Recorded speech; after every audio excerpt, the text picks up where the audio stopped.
The Galactic Predator Rehabilitation Academy looked like someone had designed a prison, and then decided it needed more sharp edges. Nyah stood in the main corridor, duffel bag over one shoulder, wondering, not for the first time, how her career counselor had convinced her this was a good idea. Train the trainers, they'd said. Share human expertise, they'd said. It'll be educational, they'd said. Nobody mentioned the cubs were feral. Instructor Krell appeared around the corner with the kind of purposeful stride that made Nyah's medic instincts scream, "Incoming bad news." The mantis-like alien stood nearly 8 feet tall, his exoskeleton a deep emerald green that gleamed under the harsh facility lighting. His triangular head swiveled to focus on her with compound eyes that reflected her image back a dozen times.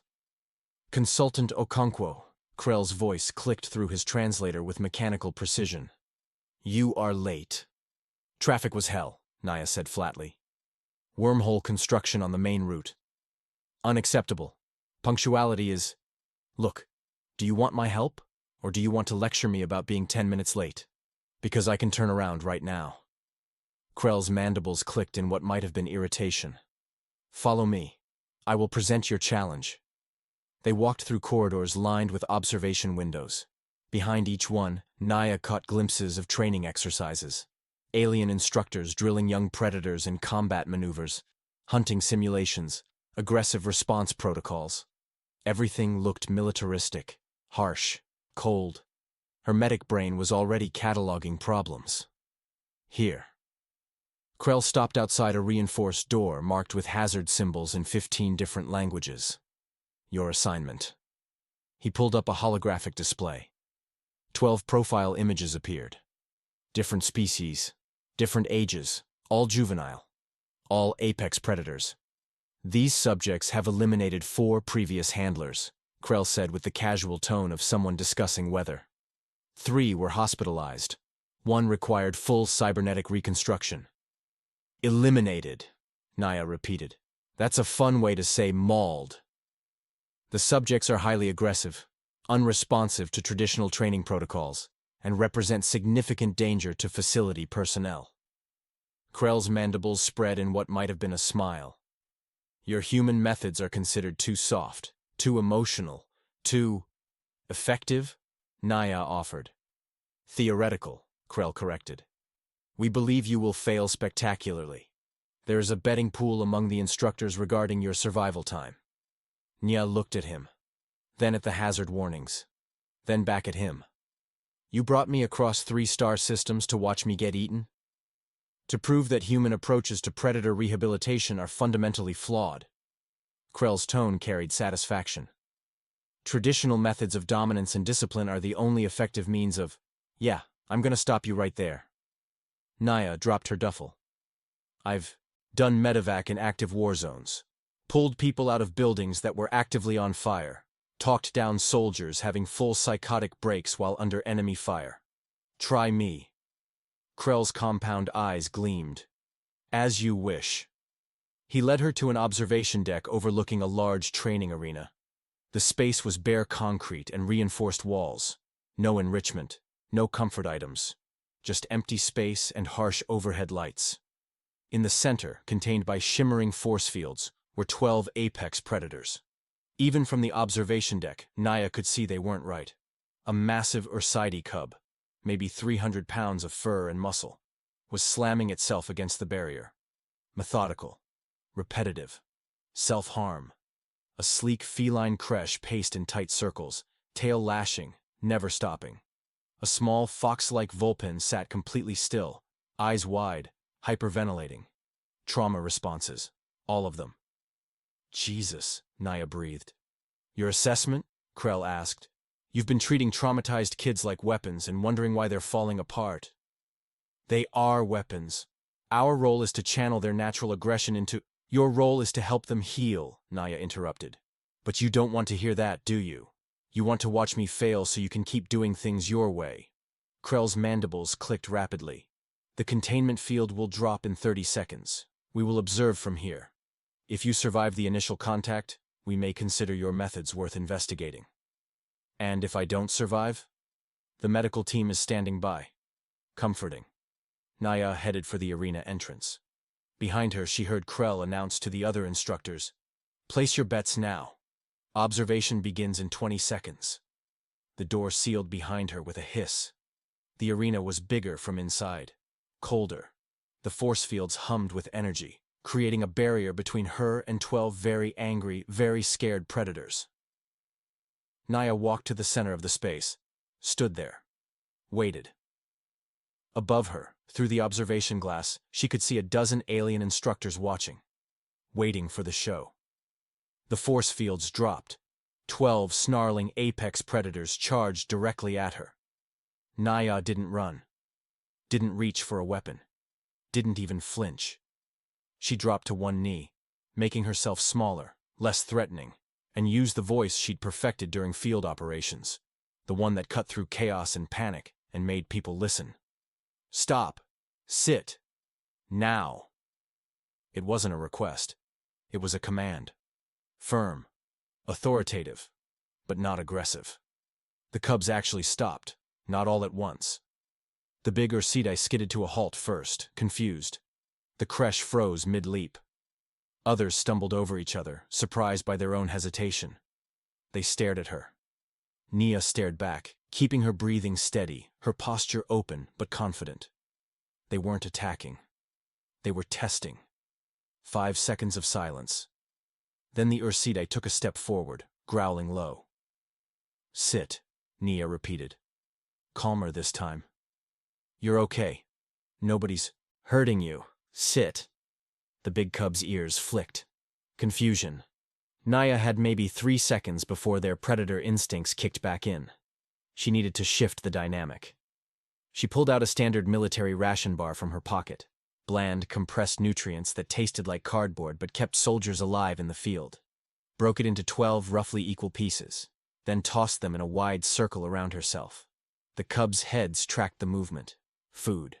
They moved cautiously, suspicious, but hungry. The bigger cubs got there first, started eating, watching her, waiting for the trick. There was no trick. The smaller ones approached slowly. A scraggly, fox-like Vulpan male, way too thin, fur matted, eyes wide with constant fear, crept toward one of the pieces. An older cub, another creche, female, scarred, snarled at him. The small one froze, whimpered. Nyah's combat medic training kicked in. In the field, you protected the vulnerable. Always. No matter what. The bigger cub lunged. Nyah moved faster. She grabbed the small Vulpan and tucked him against her chest, one arm wrapped protectively around his shaking body. Every single predator froze, stared. The human, the prey species, just protected their weakest member. Above, in the observation deck, someone dropped something. The clatter echoed through the silence.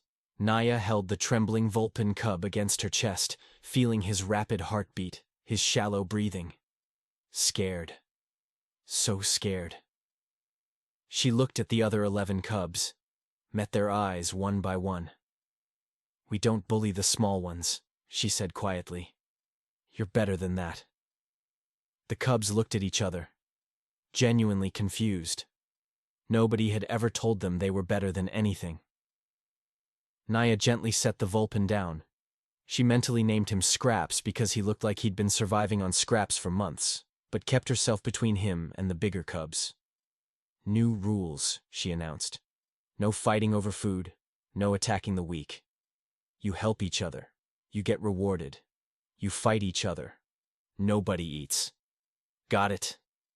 The big Ursidae tilted her head. The creche sat down, tail still lashing but body language shifting from aggressive to curious. Scraps pressed against Nyah's leg, hiding behind her. "I know you've been through hell," Nyah continued, voice softer now. "I know you're scared and angry and you don't trust anyone. That's okay. But we're going to try something different here." She pulled out more ration bars, broke them up, distributed them evenly. "Everyone gets food. Everyone gets respect. You work together, things get better. Simple." The cubs ate cautiously, watching her, watching each other. Above, Krell's voice crackled over the intercom. "This is not protocol. You're supposed to establish dominance through force, through Through what? Nyah called up without looking. Violence? Fear? That's what traumatized them in the first place, genius. Silence from the observation deck. Within 30 minutes, the cubs were sitting in a loose semicircle around her, eating calmly, not fighting. Scraps stayed closest, eventually working up the courage to eat from Nyah's hand. She scratched behind his ears. He leaned into it, desperate for any kind of gentle touch. "You're okay, buddy," she murmured. "You're safe now." Then, without thinking about it, because after years of combat medicine, you stopped overthinking and just acted on instinct, Nyah casually draped Scraps across her shoulders like a scarf. The observation deck went completely silent. Because in Vulpan body language, the shoulders were the kill position. The place you positioned yourself when you were about to strike a death blow. And this human just put herself there. Voluntarily. Scraps, exhausted, and finally feeling safe for the first time in months, closed his eyes and fell asleep. Nyah looked up at the observation glass, directly at Krell, and smiled. "Anyone win the betting pool?" she asked. No one answered. The other cubs moved closer. Not threatening, curious, testing, wondering if maybe, just maybe, this strange human actually meant what she said. That they were safe. That things could be different. Nyah sat down cross-legged on the cold arena floor, Scraps still draped across her shoulders, and waited to see what happened next. Above, instructors frantically took notes, whispered into communicators, and tried to explain what they were seeing. They couldn't. Because nothing in their training, nothing in thousands of years of galactic predator rehabilitation protocols, had prepared them for a human who treated apex predators like traumatized children who just needed someone to care. And that changed everything. Day 3, and Nyah had company. The xenopsychology research team arrived with enough recording equipment to film a documentary, and enough theories to fill a library. They filed into the observation deck like they were entering a sacred temple, speaking in hushed, reverent tones about unprecedented interspecies bonding phenomena. Nyah ignored them. She was too busy dragging blankets into the arena. The lead researcher, a floating crystalline entity that looked like someone had given a chandelier sentience and a doctorate, drifted closer to the observation glass. Scholar Vess's facets refracted light in dizzying patterns as they spoke through their translator. "Fascinating," Vess chimed. "The human subject appears to be implementing comfort-based manipulation protocols. Note how she establishes a dominant submission matrix through strategic vulnerability displays." Nyah looked up at the observation deck. "I can hear you, you know." "Ah, direct communication!" Vess vibrated with excitement. "Tell me, consultant, how do you maintain psychological dominance while presenting as the physically inferior specimen?" "I don't," Nyah said flatly, shaking out a soft thermal blanket. "I'm making them feel safe. There's a difference." Another researcher, something that looked like an ambulatory fern, rustled its fronds anxiously. "But you're introducing softness, comfort materials. You're making them weak." Nyah paused, looked at the 12 cubs scattered around the arena. At Tank, the massive Ursidae female, who'd stopped slamming herself against walls and was now watching Nyah with cautious interest. At Scraps, who followed Nyah everywhere, with the devotion of someone who'd never known kindness before. "Yeah," Nyah said. "I'm making them weak. That's why they've stopped trying to kill each other and started actually eating regularly. Because weakness." She'd spent the last 2 days creating individual nest spaces for each cub. Soft materials, dim lighting, enough distance to feel safe but close enough to see the others. Basic environmental enrichment that apparently counted as revolutionary in this place. "Rest time," Nyah announced to the cubs. "Everyone to their spaces." 10 cubs moved to their designated nests, settled in. Some reluctantly, some eagerly. Scraps just climbed onto Nyah's shoulders. "Buddy," Nyah sighed. "You have a perfectly good nest." Scraps made a small whining sound and pressed closer. "You're getting too big for this," Nyah muttered. But she didn't move him. In the observation deck, Vess was frantically taking notes. The smallest specimen has claimed the dominant position. This suggests a hierarchy reversal that contradicts all known. Nyah tuned them out, lowered the arena lights to a soft amber glow, sat down cross-legged in the center of the space. Within minutes, most of the cubs were sleeping. Soft breathing, twitching paws, the kind of deep rest that came from finally feeling safe. Scraps dozed on her shoulders, his weight warm and comfortable. Then Tank stood up. The massive Ursidae cub, 300 pounds of muscle and fur, lumbered over to Nyah. Looked at her. Looked at the empty space beside her. "Oh no," Nyah said. Tank flopped down against Nyah's side like a collapsing building. The impact nearly knocked Nyah over. Tank's weight pressed against her ribs, making breathing a conscious effort. "Tank. Buddy. You're crushing me." Tank rumbled contentedly and closed her eyes. Then another cub approached, a sleek creche with silver fur. Then a small reptilian cub. Then another. One by one, the cubs abandoned their individual nests and piled onto Nyah. Some draped across her shoulders. Some pressed against her legs. Some climbed into her lap. They formed a living mountain of fur, scales, and contentment. Nyah was completely buried. In the observation deck, someone screamed. "She's in 17 kill positions simultaneously," a researcher shrieked. Scholar Vess's crystalline structure flickered rapidly. "This is impossible. The probability of survival in such a configuration is 0.003%. How is she still alive?" Nyah's voice emerged, muffled from somewhere under the pile. "Because they trust me, you absolute walnut." A small paw pressed against her face. Someone's tail was draped, across her neck. Tank was snoring directly into her ear. It was uncomfortable, warm, heavy, perfect. The cubs were sleeping, actually sleeping. Not the fitful, terrified half-consciousness she'd seen the first day. Real, deep, restorative rest. Because they felt safe. Nyah closed her eyes, adjusted her position slightly so a claw wasn't digging into her thigh, and let herself relax. The research team was losing their collective minds. But that was their problem. She had nap time to supervise. That's when the doors slammed open. Krell burst into the observation deck, his mandibles clicking in rapid agitation. Behind him, security personnel in full tactical gear. "Terminate the exercise immediately." Krell's voice crackled with urgency. Scholar Vess turned, facets glowing with indignation. "Absolutely not. We're documenting unprecedented." "We have incoming VIPs for inspection," Krell interrupted. "Galactic Council delegation. Unannounced. They cannot see this."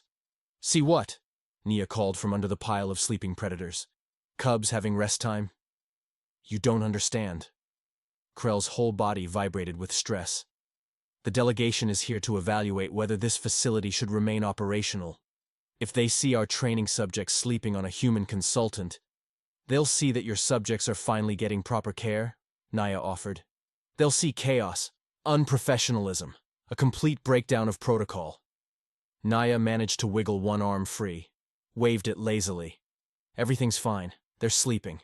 Don't make this weird." "Extract her," Krell ordered the security team. "Now, before the delegation arrives." The security team looked at each other, then at the pile of sleeping apex predators, then at Krell. "Sir," one of them ventured, "those are 12 juveniles in protective formation around a perceived pack member. If we approach—" "That's an order!" The security team descended to the arena floor, approached the cuddle pile cautiously. Tank's eyes snapped open, then Scraps, then the others. One by one, 12 apex predators woke up to find armed security approaching their human. The growling started low, harmonic. 12 throats producing a sound that resonated in the chest like a warning siren. "I warned you," Nyah said calmly. "Stand down," the security lead barked. The cubs didn't stand down. They shifted position, forming a protective barrier around Nyah. Tank moved to the front, fur bristling. Scraps hissed from his shoulder position. The sleek creche's claws extended. Not attacking. Just making a very clear statement. Back off. The security team stopped advancing. Smart choice. That's when the delegation walked in. 5 beings in formal council robes swept into the arena observation deck, led by an ancient avian creature whose feathers had probably been majestic a century ago. Now they were silver with age, carrying the weight of authority and impatience. Instructor Krell. The lead delegate's voice was sharp as broken glass. Explain the meaning of this chaos. Krell's mandibles clicked frantically. Delegate Praxon, I can explain. This is merely a temporary... The delegate looked down into the arena. At Nyah, buried under protective predators. At the security team, frozen mid-advance. At 12 cubs growling in synchronized warning. What, Delegate Praxon said slowly, is happening here? Nyah, still mostly buried under cubs, craned her neck to look up at the observation deck. Made eye contact with the ancient avian. This is nap time, she said, voice perfectly calm. You're interrupting. Please leave. The silence that followed could have suffocated stars. Then, as if choreographed, all 12 cubs echoed Nyah's tone with synchronized warning growls. The message was crystal clear. Our human asked you to leave. You should probably listen. Delegate Praxon's feathers ruffled. I beg your pardon. Nap time, Nyah repeated. Scheduled rest period. Essential for juvenile development and trauma recovery. You're stressing them out, which defeats the purpose. So either sit quietly or come back in an hour. You dare! Tank stood up. All 300 pounds of apex predator moving between Nyah and the observation deck. A living wall of fur and muscle and very clear intent. The other cubs followed suit. Protective formation, pack behavior, defending their human from perceived threats. Scholar Vess's crystalline form vibrated with excitement. Do you see? Unprecedented cross-species protective bonding. The human has created a pack dynamic that transcends biological. Silence, Delegate Praxon snapped. Then to Krell. My office. 1 hour. You will explain every protocol violation I'm witnessing. Krell's entire body drooped. Yes, Delegate. The delegation swept out, robes billowing dramatically. The security team retreated without being told twice. Nyah looked at the cubs surrounding her. Good job, everyone. Threat assessed and handled. Now where were we? She settled back down, patted the floor. The cubs, after a moment's hesitation, returned to their positions. Draped across shoulders, pressed against sides, piled in laps. Within 5 minutes, they were sleeping again. Scraps snored softly on Nyah's shoulder. Tank's weight pinned her left side. A small reptilian cub had claimed her lap and was making tiny chirping sounds in its sleep. In the observation deck, the remaining researchers stared in stunned silence. One of them whispered. She just dismissed the Galactic Council. And the cubs defended her, another added. Voluntarily. Scholar Vess drifted closer to the glass, facets glowing with something like awe. We're witnessing history. The complete reformation of predator-prey dynamics. The end of everything we thought we knew about interspecies behavior. Below, Nyah adjusted her position carefully, trying not to wake anyone. Or, she muttered, you're just watching someone treat traumatized kids with basic decency and respect. But nobody was listening. They were too busy rewriting textbooks in their heads. And Nyah? Nyah was busy being a glorified pillow for 12 apex predators who'd finally learned what safety felt like. Somewhere in the facility, Delegate Praxon was preparing to end Krell's career. But in the arena, surrounded by sleeping cubs who trusted her enough to lower their guard completely, Nyah couldn't bring herself to care about politics. She had nap time to protect. And nothing. Not delegates, not protocols, not the entire galactic establishment was going to interrupt it. The formal inquiry began an hour after nap time ended. Delegate Praxon sat at the head of a long table in the Academy's conference room, flanked by 4 other council members. Krell stood to one side, mandibles clicking nervously. Scholar Vess hovered nearby, crystalline form refracting the harsh overhead lights. Nyah stood in the center, arms crossed, looking like she'd rather be literally anywhere else. Explain, Delegate Praxon demanded. how a human consultant is controlling 12 apex predators. Krell jumped in immediately. Delegate, this is part of our experimental dominance protocols. We've been testing— I'm not controlling them, Nyah interrupted flatly. They feel safe with me, so they're calm.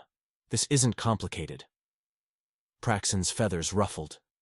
You expect us to believe that apex predators, species bred for aggression and dominance, simply choose to be calm around you? Yeah. Because that's what happens when you stop treating traumatized kids like weapons and start treating them like people. Demonstrate, Praxen ordered. Now. We wish to observe these cooperative behaviors you claim to have developed. Nyah looked at the delegates, then at Krell, who was practically vibrating with anticipation of her failure, then sighed. Fine. But if you stress them out, this is on you. They moved to the arena observation deck. Below, the 12 cubs were scattered around the space, some playing, some resting, some investigating new enrichment items Nyah had introduced. Nyah keyed the intercom. Hey team, got some visitors who want to see what you can do? Feel like showing off? Scraps' ears perked up immediately. Tank lumbered to her feet. The others gathered, looking up at the observation deck. Pattern 12, Nyah said calmly.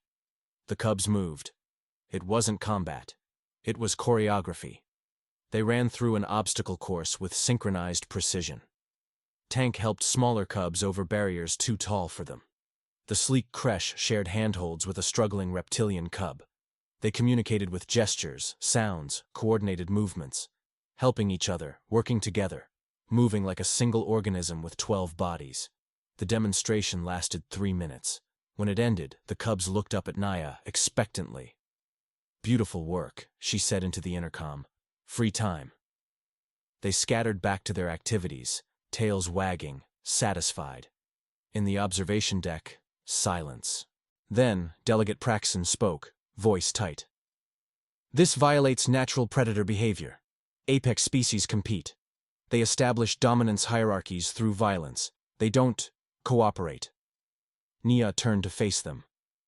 Or maybe your understanding of predator behavior is incomplete. Impossible, another delegate insisted. Millennia of research based on observing predators in hostile competitive environments, Nyah countered. You've been studying them under stress and calling it natural behavior. That's like studying humans only during combat and concluding we're naturally violent. Scholar Vess drifted forward. The consultant raises a valid theoretical point. Theoretical? Praxen's voice rose. We need practical applications, military applications. These subjects were sent here to be trained as what? Nyah's voice went cold. Weapons. They're children. They are assets of their respective governments. They're traumatized kids who've been through hell. A second delegate leaned forward, speaking carefully. Consultant Okonkwo, what is your technique for neutralizing predator aggression? The council needs to understand the mechanism. I treat them like traumatized kids who need structure and affection. The delegate blinked. Affection? Yeah. Basic emotional support, consistent care, safe environment. You know, the things all children need. They're weapons! Praxen slammed a wing against the table. Nyah's composure cracked. They're children, who've been through hell, and you're treating them like ammunition. Below in the arena, Scraps' head snapped up. He could hear the anger in Nyah's voice even through the observation glass. Within seconds, he was scaling the wall toward the observation deck access panel. Tank followed. Then the others. The cubs sensed distress in their human, and cubs protect their pack. Consultant, Krell warned. Control your subjects. They're not subjects, Nyah shouted. They're scared kids who finally have someone who gives a damn about them. Scraps reached the observation deck door, started scratching at it, whining. The delegates shifted nervously. You see, one of them said, voice trembling. The human has weaponized emotional attachment. She's created a pack bond that transcends species barriers. Scholar Vess pulled up holographic displays, footage of the last 3 days. Cubs following Nyah, sleeping on her, bringing her food, protecting her from security. She's created an apex predator pack with herself as alpha, Vess declared. I created a support system for scared kids, you absolute muppets, Nyah shot back. Praxin stood abruptly. Enough. Consultant Okonkwo, you have one option. Prove these subjects can be controlled without your presence, or this program shuts down immediately. What? The cubs will be separated and sent to high-security containment facilities. Alone. As was always the protocol. Krell's mandibles spread in something like satisfaction, vindication. You're not separating them, Nyah said quietly, dangerously. They've bonded. Breaking that bond will destroy their progress. Then demonstrate control, Praxin demanded. Make them attack on command. Prove they can be tactical assets. Absolutely not. I'm not turning them into weapons for your war games. Then you've failed. Praxin's voice was final. Security will remove the cubs in 1 hour. They will be processed according to standard containment protocols. Below, the cubs were becoming agitated. They could sense the tension, the threat. Tank started growling. Others joined in. The harmonic warning that meant danger was close. Nyah looked at the 12 predators she'd spent weeks building trust with, who'd gone from terrified, self-destructive wrecks to functioning, cooperative individuals, who trusted her, who felt safe for the first time in their young lives. Then she looked at the delegates, at Krell, at the entire bureaucratic machine that saw children as inventory. You want a demonstration? Nyah said, voice calm now. Deadly calm. Yes. Fine. Nyah walked to the observation glass, placed her hand against it. But when this goes exactly how I say it will, you're shutting up and letting me do my job. She keyed the intercom with her other hand. Cubs, she said quietly. Pattern 36, protection mode. In the arena below, 12 apex predators went completely still. Then they moved into formation.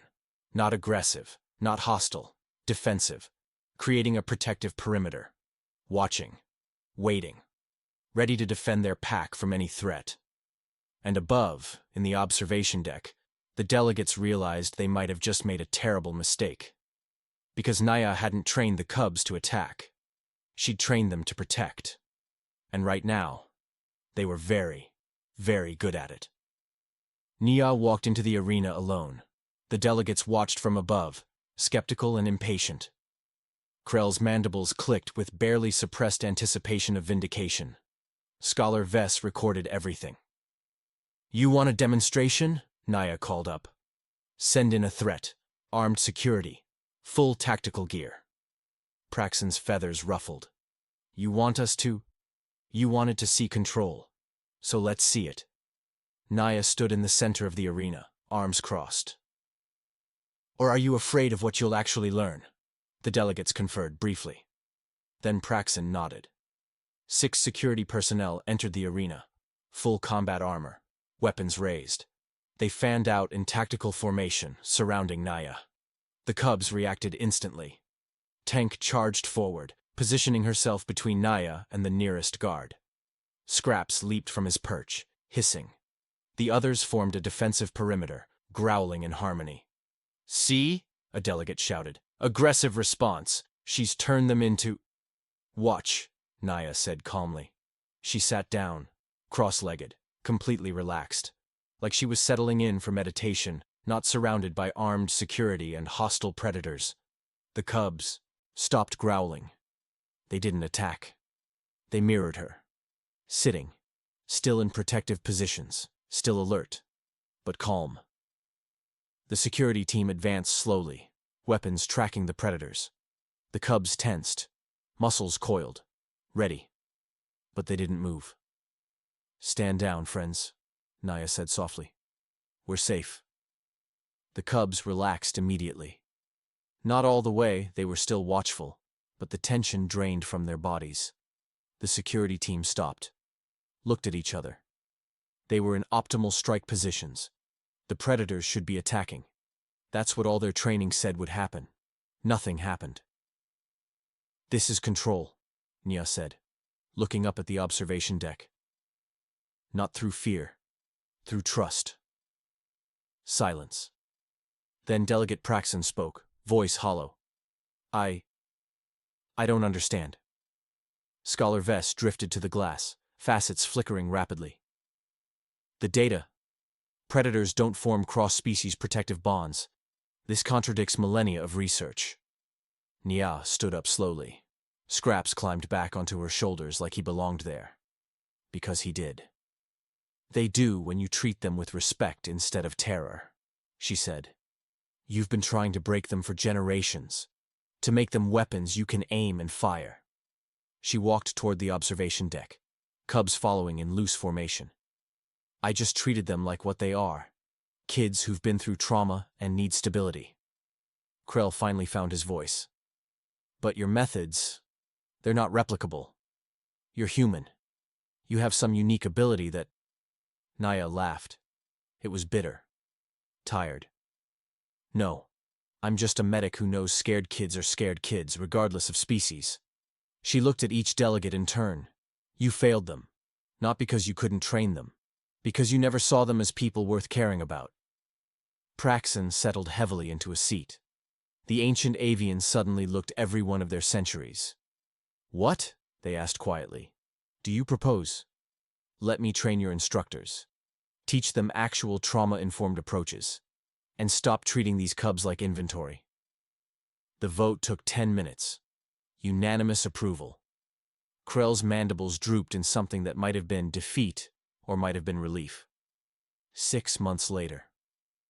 Nyah stood in the middle of a transformed academy, surrounded by chaos that somehow worked. Krell approached with a datapad, his movements less rigid than before. Morning report, 43 cubs currently in residence, 8 species, 0 incidents of interspecies aggression in the past 32 days. Good, Nyah said, checking on a small cub struggling with an obstacle. How are you doing with the new empathy protocols? Krell's mandibles clicked and what she'd learned was embarrassment. I spoke with Tank yesterday about her feelings regarding reintegration with her birth clan. And? She cried. I didn't know what to do. Did you stay with her? Yes. Then you did it right. Nyah smiled. You're learning. Around them, the original 12 cubs had become assistants. Tank helped smaller cubs navigate obstacle courses, her massive size an advantage for demonstrations. Scraps, still Nyah's constant shoulder companion, taught newcomers breathing exercises for anxiety. A sleek creche named Silver ran communication drills with a nervous new arrival. The academy didn't look like a military facility anymore. It looked like a school. Scholar Vess had published a groundbreaking paper, The Predator-Prey Paradox, Why Everything We Thought Was Wrong. It was causing academic riots across 3 sectors. Instructors from other species arrived weekly, skeptical and desperate, wanting to learn from the human predator whisperer. Nyah pulled out her personal comm, started recording. Hey, Earth Command. Monthly update. She panned the camera across the training arena. Dozens of cubs working together, playing, learning, thriving. So I accidentally reformed galactic predator rehabilitation by refusing to be scared of 12 traumatized kids. Tank passed behind her, demonstrating proper form to a new Ursidi cub half her size. The council's calling it revolutionary interspecies behavioral psychology. I call it being a decent person to kids who needed someone to give a damn. Scraps shifted on her shoulders, still sleeping. He always slept during her reports. They're sending me 100 more cubs next month. 8 new species. Apparently, I'm the human predator whisperer now. She looked directly at the camera, exhausted, satisfied. Which is hilarious because I'm not whispering anything. I'm just treating them like they deserve kindness instead of cruelty. A small reptilian cub brought her a toy, one of the enrichment items she'd introduced, wanted to show her. Good job, buddy, she said, examining it. The cub chirped happily and ran off. Nyah turned back to the camera. Turns out the most dangerous thing in the galaxy isn't an apex predator. It's a human who decided those predators deserved kindness. She glanced at Krell, who was awkwardly comforting a crying cub. At Tank, teaching with infinite patience. At Scraps, draped across her shoulders like he'd never leave. The academy laughed at me. The cubs slept on my shoulders. And the galaxy. Nyah smiled. Well, the galaxy's still trying to figure out what the hell just happened. She ended the recording. Behind her, 12 original cubs and 43 new ones continued the peaceful revolution she'd accidentally started. All because one combat medic had looked at traumatized predators and seen scared kids, and refused to look away.